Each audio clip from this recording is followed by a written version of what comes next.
One of the areas that we want to discuss now with the Perfect Connection golf swing is an important fundamental, and that is the grip.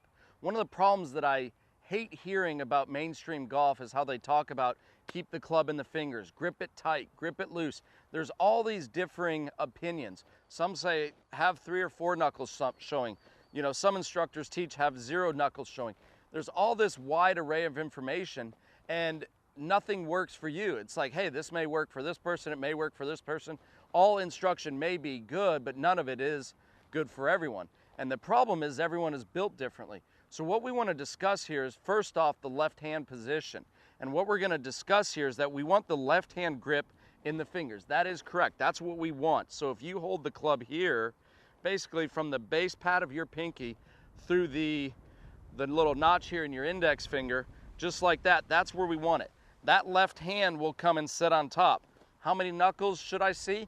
We'll get to that in a second, okay, because that's going to differ for each person. So what we're looking for here is, as long as it's in the fingers and we can hinge our wrists up this way, that is going to be our major power source in our wrist, okay?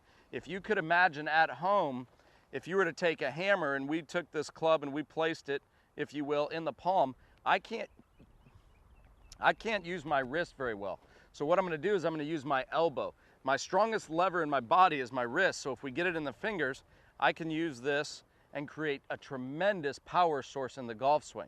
So the left hand sits in the fingers.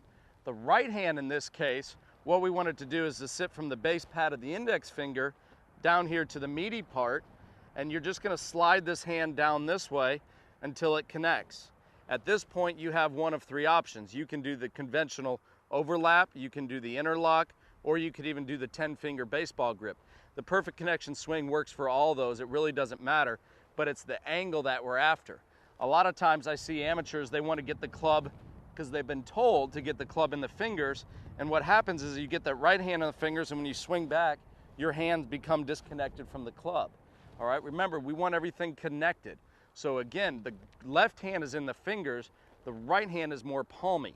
A great experiment for you to do at home is to put your wrist in this position. That would be a finger position, and you can see with 2 fingers I could take your hand and hurt you. But from this position, it's a position of strength, and that's what we're after. Let's talk about that left hand again. Let's talk about where should the knuckles be. In this case, you're going to want sort of an assistant or a friend to come in. I've got someone here, and all I'm going to do is place my hands on there. I've got my assistant just barely holding the club, and if I lean back, my joints will come into natural alignment. My left shoulder, left elbow, and left wrist. And if I've got my grip on there correct, the face will stay relatively square. If I put my hand on here for me, this way, and I lean back, the face closes quite a bit. In this case, I'm going to put my hand on there very much to the left, which would be termed weak, and as I lean back, the face opens. So what would actually happen here is if my grip gets on there what is conventionally strong and I lean back, that face will actually close.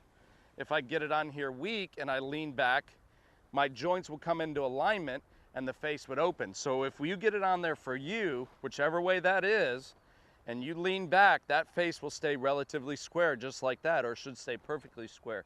That's how you know what the proper grip is for you at home. Like I said, everyone's built differently. If you can get your joints into natural alignment, that's what's going to happen at impact. That's how we reduce injury. So again, the grip, left hand in the fingers, right hand more in the palm. As far as grip pressure goes, it really doesn't matter to me. I mean, you hear Sam Snead say, hold it like a bird. You know what? If you ever shook hands with Sam Snead, he has very strong hands. So for him, that grip pressure felt light, okay? In the golf swing or during different shots on the golf course, the grip pressure changes. When you're in the rough, you actually grip it a lot tighter, okay? But what we're looking for here is a somewhat firm grip, but there is a difference between having a firm grip here and firm wrists. You can see, in this case, my fingers are on here relatively tightly, but my wrists are very supple and loose. That is the key, and that's what mainstream golf instruction does not teach. They focus only on grip pressure, and grip pressure is not as important as much as it is having a firm hold on this club, not tight, but firm, with loose wrists. So the Perfect Connection golf swing, again, what we're looking to do is use your wrists as a major power source while the body guides it, And then from that situation, we're gonna reduce your risk of injury and allow you to hit a lot straighter, more powerful shots.